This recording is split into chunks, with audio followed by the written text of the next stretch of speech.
And if you're faithful to the gospel, sooner or later, you're going to be crucified. You're going to suffer.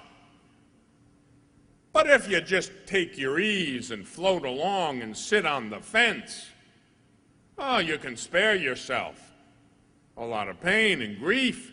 If you just let your kids do whatever they want, you don't have to have the aggravation every day.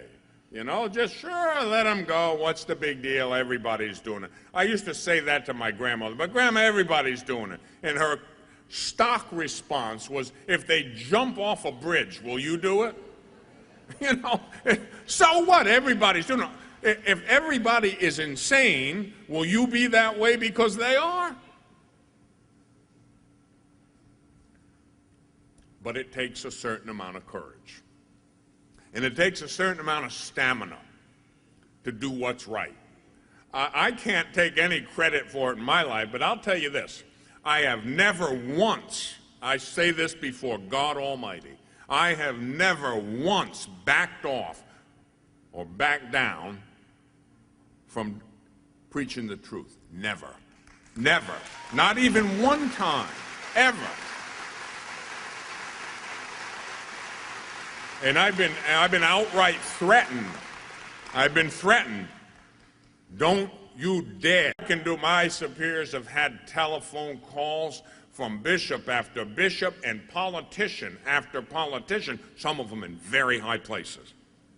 By the way, yesterday, when I was up here preaching, one of my friends from Ohio who comes and helps out at the tables, he got a phone call on his cell phone, and it was one of his friends in the Secret Service. And he said, Sal, there's somebody who wants to say hello to you here. I said, oh? They got on the phone, and who is it? George W. Bush, the president. And Sal said, oh, hi, Mr. President, how you doing? He says, yeah, I'm over here in Buffalo with Father Corapi. And President laughed, oh, yeah, I know him. He never met me, I never met him. But he's seen some of my videos. Wake Up America, especially. He knows about that. You know, I don't know, but I'll tell you something. Be faithful. Be faithful no matter, be a faithful parent, a faithful religious, a faithful priest. Be true to the truth. Don't waver. Don't be weak in the knees. You know, in order to stand, you've got to have a backbone.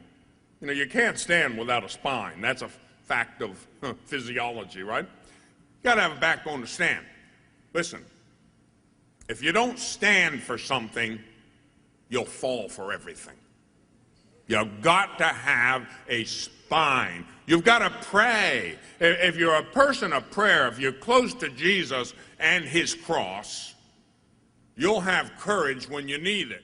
Whether that's in everyday stuff like dealing with your children, at the workplace, in your parish, in whatever it is.